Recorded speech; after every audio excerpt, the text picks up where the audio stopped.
قیامت کی بڑی علامت دجال کا نکلنا ہے۔ احادیث مبارکہ میں دجال کا ذکر بڑی وضاحت سے آیا ہے، اور کمال کی بات یہ ہے کہ ہر نبی علیہ الصلوۃ والسلام نے دجال کے فتنے سے اپنی امت کو ڈرایا ہے۔ دجال ابھی آیا نہیں ہے اور کسی کو پتا نہیں ہے کہ اس وقت وہ کہاں ہے، لیکن روئے زمین پر ایک صحابی ایسے گزرے ہیں جنہوں نے دجال کو دیکھا بھی ہے، اس سے ملاقات بھی کی ہے اور اس سے بات چیت بھی کی ہے۔ ایک مرتبہ پیارے آقا علیہ الصلوۃ والسلام نے اچانک اپنے صحابہ کرام کو جمع فرمایا اور خطبہ دینے کے لیے ممبر پر تشریف فرما ہو گئے۔ تو نبی کریم علیہ الصلوۃ والسلام نے فرمایا کہ امیم داری نے مجھے بتایا کہ وہ 30 افراد تھے اور ایک شپ میں، ایک کشتی میں سفر کر رہے تھے کہ طوفان آ گیا اور وہ بھٹک گئے۔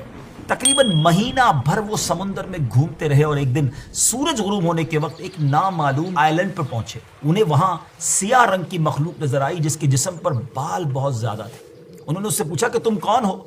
اس نے کہا میں جاسوس ہوں، تو کہا کہ ہمیں اپنے بارے میں کچھ بتاؤ۔ اس نے کہا کہ نہ میں تمہیں کچھ بتاؤں گا نہ تم سے کچھ سنوں گا، تم اس بت خانے میں جاؤ، وہاں ایک شخص تمہارا بڑی بے چینی سے ویٹ کر رہا ہے، وہی تمہیں کچھ سنائے گا بھی بتائے گا بھی۔ پھر وہ سب اندر چلے گئے۔ وہاں ایک شخص سختی کے ساتھ زنجیروں میں جکڑا ہوا تھا۔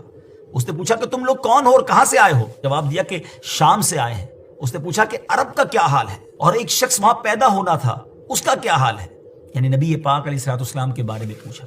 صحابہ کرام نے کہا کہ وہ اچھے حال میں ہیں اور ابتدا میں ان کی مخالفت ہوئی، مگر اب تو تمام عرب پر وہ غالب ہو گئے ہیں۔ اس نے کہا اچھا زغر کے چشمے کا کیا حال ہے؟ انہوں نے جواب دیا کہ وہ بھی اچھی حالت میں ہے، لوگ اس سے پانی پیتے ہیں، اس سے کھیتی باڑی بھی کرتے ہیں۔ پھر اس نے پوچھا کہ عمان اور بیسان کی کھجوروں کا کیا حال ہے؟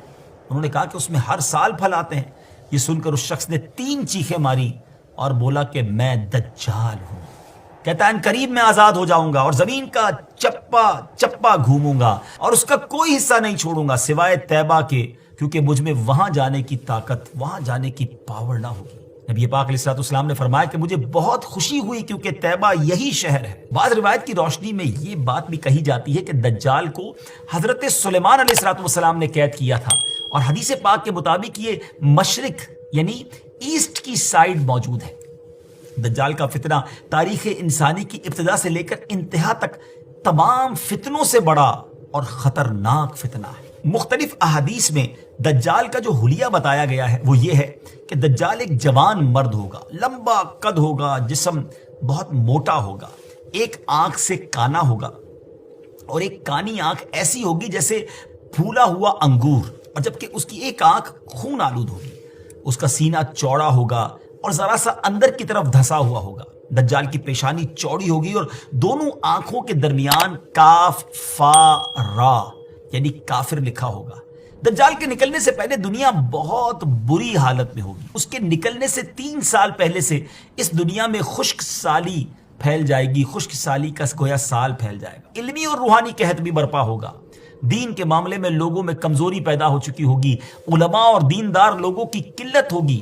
تب دجال ایسٹ کی سائڈ سے اصبہان یا خراسان نامی شہر سے نکلے گا اور زمین پر 40 دن رہے گا، جن میں سے ایک دن 1 سال کے برابر ہوگا، اور ایک دن 1 ماہ کے برابر، اور اگلا دن 1 ہفتے کے برابر، جبکہ باقی دن سال کے عام دنوں کی طرح ہوں گے۔ اس مدت میں دجال اپنے گدھے پر سوار ہو کر ساری دنیا کا چکر لگائے گا۔ دجال کے ان فتنوں کی وجہ سے اہل ایمان سخت پریشان اور تنگی کے عالم میں بھاگ کر دخان نامی ایک پہاڑ میں پناہ لیے ہوئے ہوں گے، لیکن دجال ان کا پیچھا کر کے پہاڑ کا گھیرا کرے گا۔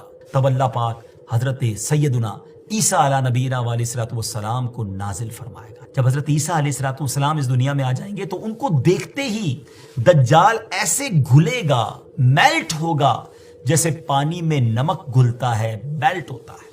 آپ علیہ الصلوۃ والسلام دجال کو مقام لد پر قتل کریں گے اور اس کے فالوورز میں سے ایک بھی کسی کو بھی زندہ نہیں چھوڑیں گے۔ یہ فتنہ بہت شدید ہوگا ناظرین۔ نبی پاک علیہ الصلوۃ والسلام نے فرمایا جو سورہ کہف کی پہلی 10 آیتیں یاد کرے گا دجال کے فتنے سے محفوظ رہے گا۔